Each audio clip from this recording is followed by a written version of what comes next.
É Cristo chamando, chama por ti e por mim. Graças a Deus, que bom nos reencontrarmos nesta manhã de terça-feira, hoje 5 de fevereiro. Hoje comemora-se o dia do datiloscopista e também dia do dermatologista. Parabenizamos a todos esses profissionais. Você que esteve ontem conosco deve estar lembrado que nós ontem, a primeira parte do programa, trouxemos a mensagem sobre o tema a divinização do homem.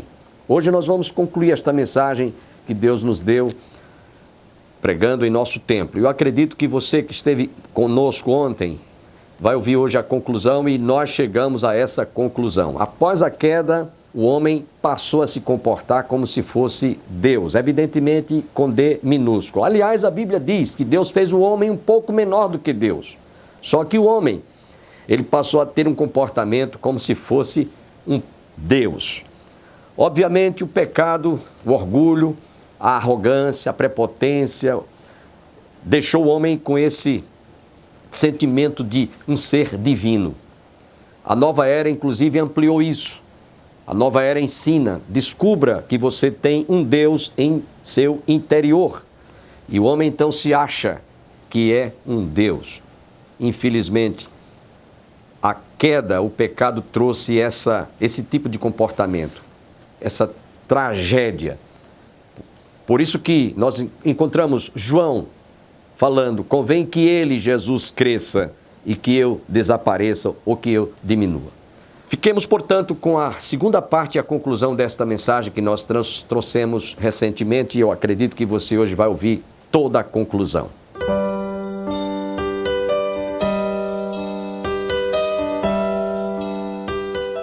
No coração dele nasceu o sentimento de orgulho, de vaidade, de presunção, ao ponto de querer ser como Deus. Aliás, um professor nosso no seminário, ele dizia que Satanás é o maior louco que jamais existiu, porque ele ainda hoje alimenta um sentimento de querer prevalecer um dia contra Deus. Observem nos versos que eu vou ler para vocês, versos 11 em diante, e aí vocês vão ver que o sentimento que estava no coração do rei de Tiro foi inspiração de Lúcifer, do mesmo modo como ele se comportou quando ele desejou ser como Deus. Ele trouxe esse mesmo sentimento, ele tentou persuadir, insinuar o homem, levando os nossos pais Adão e Eva lá no Éden, e ainda hoje ele continua tentando colocar isso na mente do homem. Veio a minha palavra do Senhor dizendo: filho do homem, levanta uma lamentação contra o rei de Tiro e dize-lhes: assim diz o Senhor Deus, tu és o sinete da perfeição, cheio de sabedoria e formosura. Estavas no Éden, jardim de Deus, de todas as pedras preciosas te cobrias, o sárdio. E aí ele mostra essas pedras preciosas que são raras e caras: o topázio, o diamante, o berilo, o ônix, o jaspe, a safira, o carbúnculo e a esmeralda. De ouro se te fizeram os engastes, e os ornamentos no dia em que foste criado foram eles preparados, de modo artesanalmente falando. Artesanalmente falando. Tu eras querubim da guarda, ungido, e te estabeleci. Permanecias no monte santo de Deus, no brilho das pedras andavas, perfeito eras nos teus caminhos, desde o dia em que foste criado, até que se achou iniquidade em ti. Na multiplicação do teu comércio, se encheu o teu interior de violência, e pecaste pelo que te lançarei profanado, fora do monte de Deus, e te farei perecer, ó querubim da guarda, em meio ao brilho das pedras. Elevou-se o teu coração por causa da tua formosura, corrompeste a tua sabedoria por causa do teu resplendor. Lancei-te por terra diante dos reis, te pus para te contemplar, para que te contemplem pela multidão das tuas iniquidades, pela injustiça do teu comércio. Profanaste os teus santuários. Eu, pois, fiz sair do meio de ti um fogo que te consumiu e te reduziu a cinzas sobre a terra, aos olhos de todos os que te contemplam. Todos os que te conhecem entre os povos estão espantados de ti. Vens a ser objeto de espanto e jamais subsistirás. Está falando de Lúcifer, que desde como querubim de Deus, incutiu na mente e no seu coração esse sentimento. Esses versículos de 12 até o versículo 19, cada um deles tem alguma coisa a relacionar-se com a maneira do homem viver, vaidosamente, orgulhosamente, prepotentemente, presunçosamente, todos os sinônimos que vocês puderem utilizar ou dar para a maneira como o homem se comporta e como ele sempre se comportou desde a queda. Esse ser perfeito, cheio de sabedoria e de formosura, se tornou prepotente. Ele permitiu que o orgulho penetrasse no seu coração, como penetrou no coração de Lúcifer. Esse é o pecado do homem, ele julgar-se imponente, importante, ele se acha o cara, noutras palavras.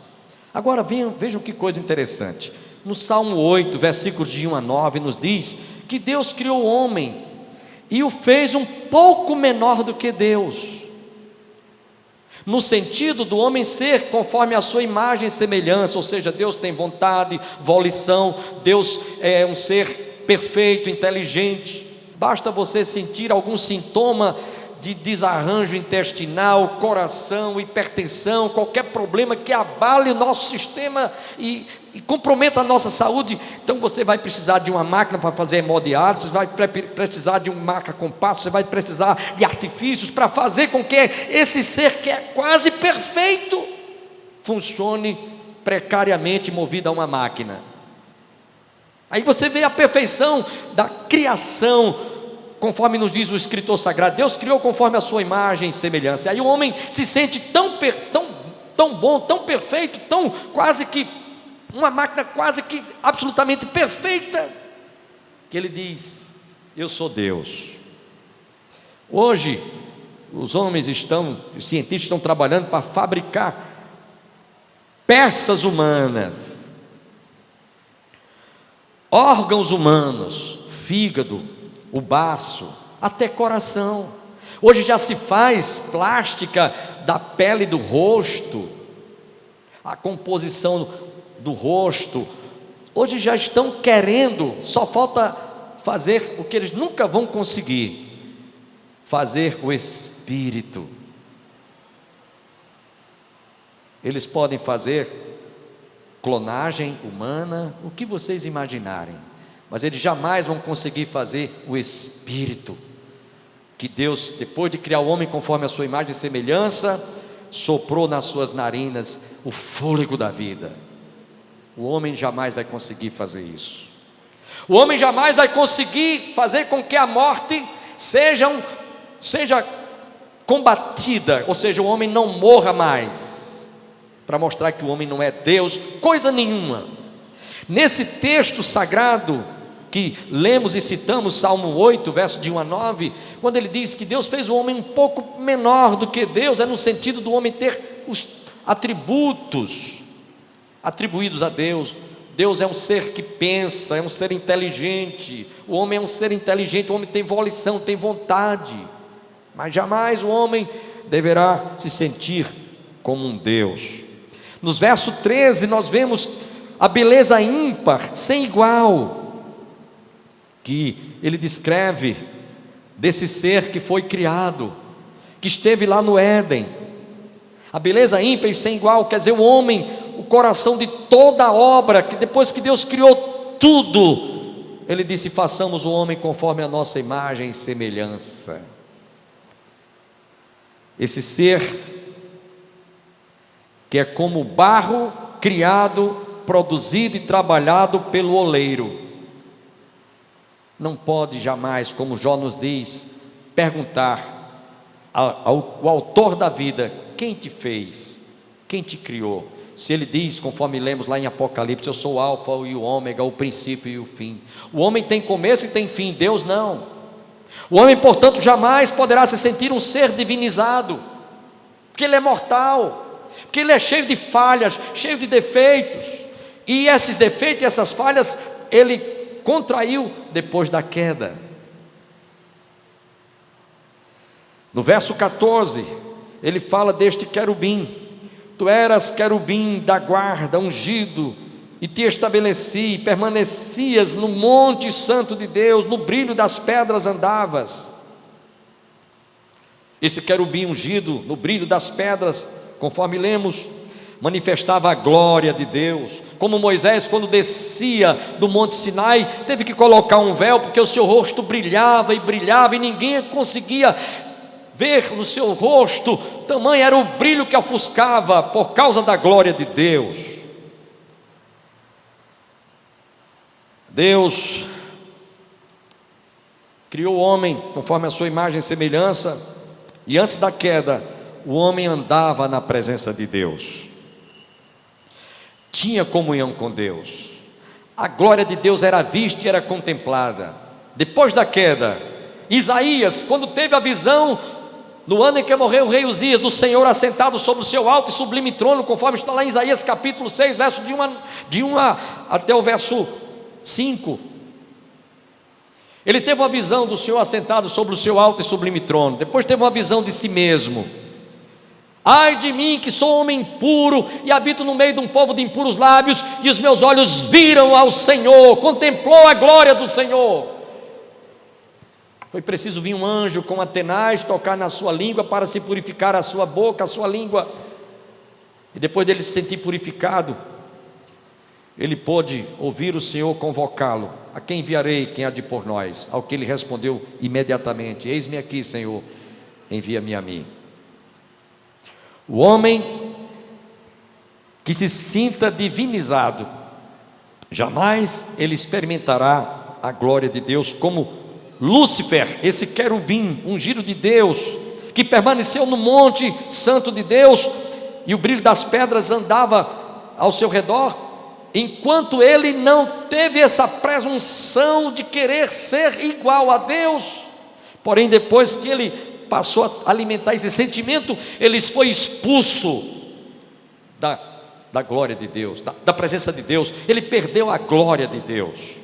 Ele quis incutir isso também no coração do homem. Por isso que nós lemos aqui no versículo 14, no verso 16, verso 15 e 16: na multiplicação do teu comércio se encheu o teu interior de violência, e pecaste, para que, pelo que te lançarei profanado fora do monte de Deus, e te farei perecer, ó querubim da guarda, no meio ao brilho das pedras. Elevou-se o teu coração por causa da tua formosura, corrompeste a tua sabedoria por causa do teu resplendor. Lancei-te por terra diante dos reis, te pus para que te contemplem. Nesses versos aqui nós vemos que Deus apartou dele toda aquela intimidade por causa do pecado que passou a residir na sua mente, elevou o seu coração. É como alguém diz assim: fulano está com o rei na barriga, ou o poder subiu para a cabeça do homem, aí está a sua ruína. Elevou-se o teu coração, é isso que diz no verso 17. Esse sentimento de divinização do homem, a nova era, nesses últimos séculos deste período em que estamos vivendo, pós-modernidade, tem alimentado esse sentimento no coração do homem. A nova era acredita e ensina, inclusive, que o homem, enquanto não descobre que ele é Deus com D minúsculo, e até que acorde e desperte que há um Deus com D minúsculo adormecido dentro dele, ele sofrerá e será preso por todas as mazelas e sofrimentos desta vida. É isso que a Nova Era ensina. Eles dizem: descubra que você tem um Deus interior, que você tem poderes. Você pode viver independente desse Deus que se ensina e que se acredita que Ele existe. Você é Deus. Infelizmente, isso está na cabeça de muita gente, de gente formada, de gente informada, de gente desinformada. E nessa expressão que Ezequiel descreve sobre esse ser chamado Tiro, que é uma simbologia daquilo que Lúcifer fez e agiu contra Deus, está na mente do homem. E isso é um protótipo. Esse personagem Tiro, ou esse comportamento desse rei de Tiro, é um protótipo que está descrito na pessoa do anticristo, que Paulo descreve, escrevendo na sua segunda carta aos Tessalonicenses, no capítulo 2, no capítulo 1, capítulo 2 Tessalonicenses, capítulo 2, versículos de 1 ao versículo 6. Irmãos, no que diz respeito à vinda de nosso Senhor Jesus Cristo e a nossa reunião com Ele, nós vos exortamos a que não vos demovais da vossa mente com facilidade, nem vos perturbeis, quer por espírito, quer por palavra, quer por epístola, como se procedesse de nós, segundo tenha chegado o dia do Senhor. Ninguém, diz o escritor sagrado, ninguém de nenhum modo vos engane, porque isto vos acontecerá, não acontecerá, sem que primeiro venha a apostasia e seja revelado o homem da iniquidade, o filho da perdição, o qual se opõe e se levanta contra tudo que se chama Deus ou objeto de culto, ao ponto de assentar-se no santuário de Deus, ostentando-se como se fosse o próprio Deus. Paulo foi muito claro. Paulo aqui nessas palavras, ele fez expressões escatológicas daquilo que vai acontecer quando o homem realmente chegar a descobrir que ele, entre aspas, pode se apresentar como sendo o próprio Deus. Isso vai acontecer quando o anticristo se manifestar. Por isso que Paulo diz: o qual se opõe-se e se levanta contra tudo que se chama Deus ou é objeto de culto, a ponto de ostentar-se no santuário de Deus, ostentando-se como se fosse o próprio Deus. Não vos recordais de que ainda convosco eu costumava dizer-vos estas coisas, e agora sabeis o que o detém, para que ele seja revelado somente em ocasião própria. Um líder soviético, eu não lembro agora o nome dele, alguns anos atrás, ele disse o seguinte: nós estamos esperando um homem que traga a solução para o mundo, quer ele venha de Deus ou do diabo, e esse homem será o anticristo, que vai surgir como aquele que vai trazer a solução para os problemas de todas as nações.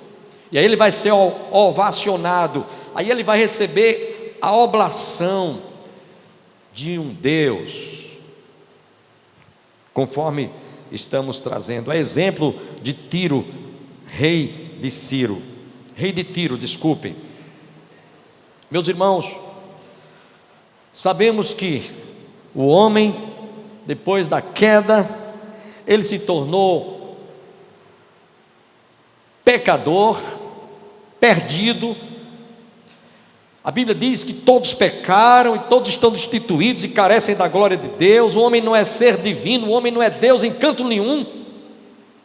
Jamais o homem deve ou pode se comportar como se fosse Deus.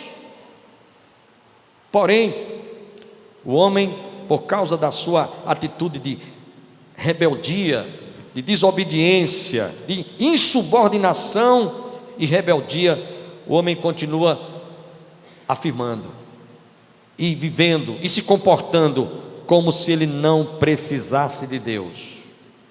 como se ele não dependesse de Deus. Ou seja, ele age como se fosse um Deus, com D minúsculo. Jesus, quando aqui esteve, meus irmãos, o verbo que se fez carne e habitou entre nós, e vimos a sua glória, a glória como a do unigênito do Pai, despojou-se de toda a glória, de toda a majestade, e tornou-se como um de nós. Ou seja, Deus humanizou-se, tomou forma humana. É diferente do homem que quer se tornar Deus. Deus, através de seu Filho Jesus Cristo, veio até nós para mostrar que o homem jamais poderia se sentir, depois da queda, um ser que voltaria a ter comunhão, ou reataria sua comunhão com Deus. Somente através de Jesus Cristo ele vai conseguir, até porque a Bíblia diz: dos céus à terra nenhum outro nome foi dado entre os homens, pelo qual importa que nós sejamos salvos. Por isso que nós vemos Jesus dizendo lá em Mateus, no capítulo 28, todo o poder me foi dado, toda a autoridade me foi dada nos céus e na terra. Paulo diz também que há um só mediador entre Deus e os homens, Jesus Cristo, o homem pelo qual importa que nós sejamos salvos. Por isso que Jesus disse: eu sou o caminho, a verdade e a vida, e ninguém vem ao Pai a não ser por mim. Somente Jesus é quem pode oferecer e capacitar o homem a voltar a ter esta comunhão perdida lá no Éden. Quando Jesus aqui esteve, ele deu provas disso. No momento em que Jesus estava com os apóstolos no meio do mar da Galileia, de repente veio uma tempestade e o Senhor Jesus dormia.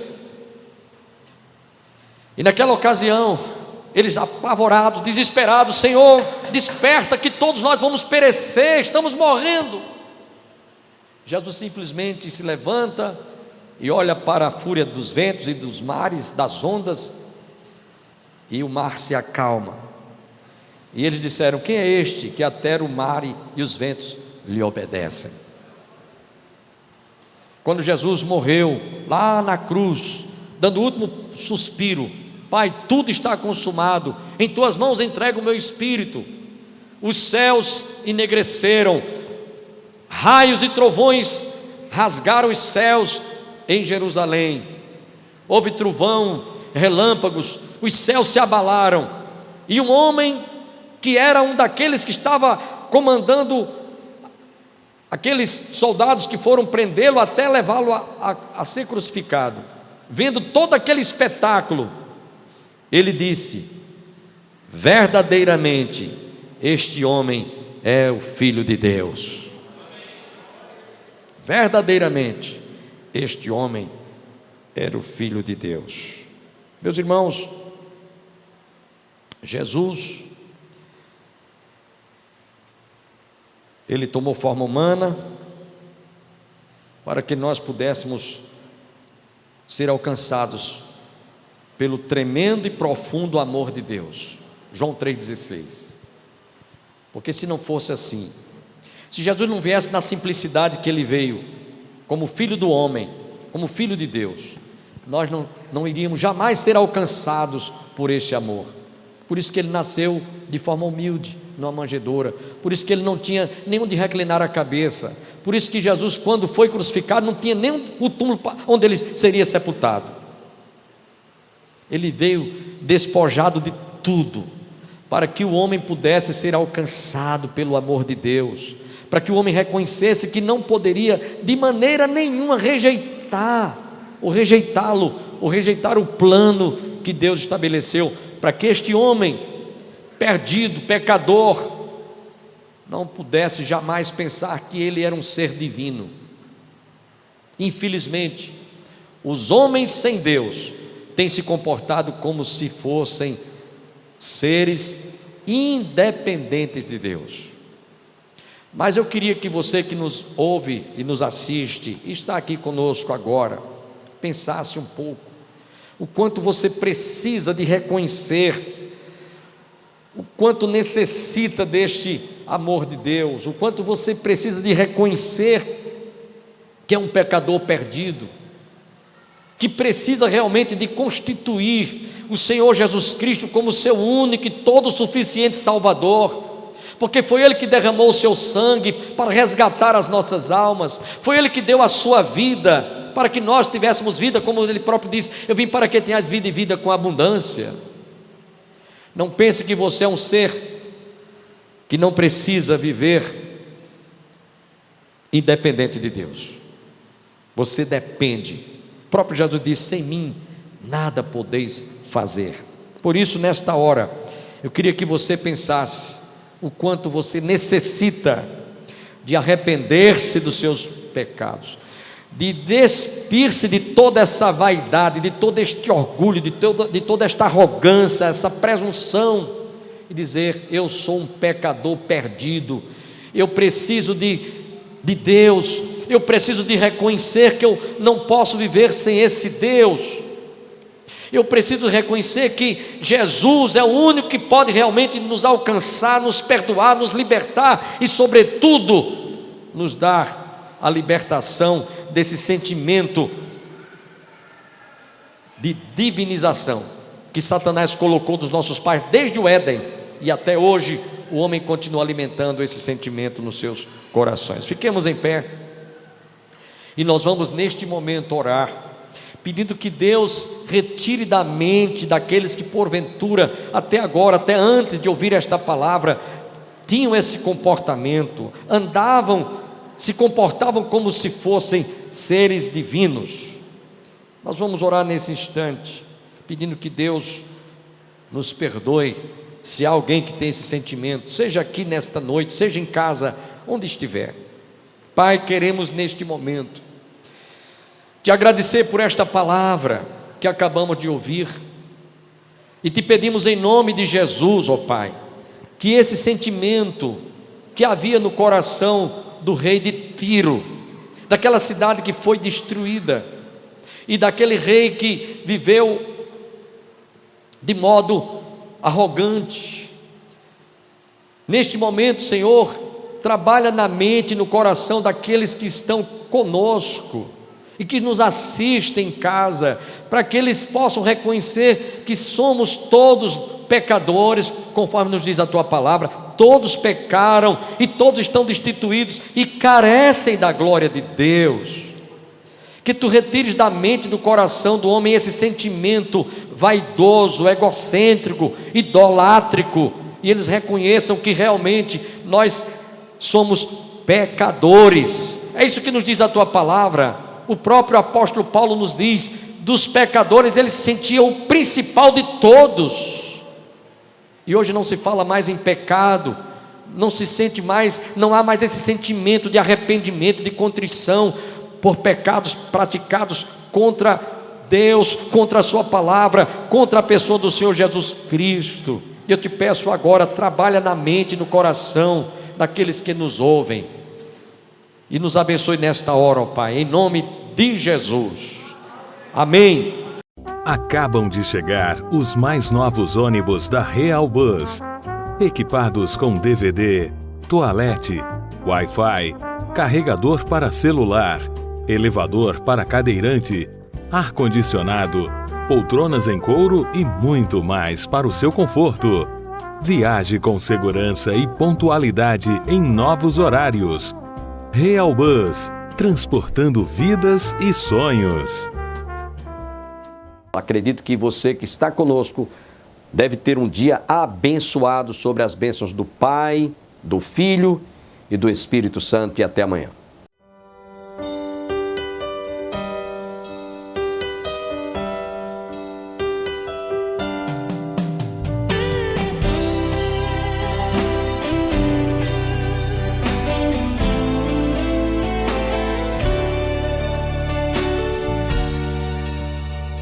Manso e suave é Cristo chamando, chama por ti.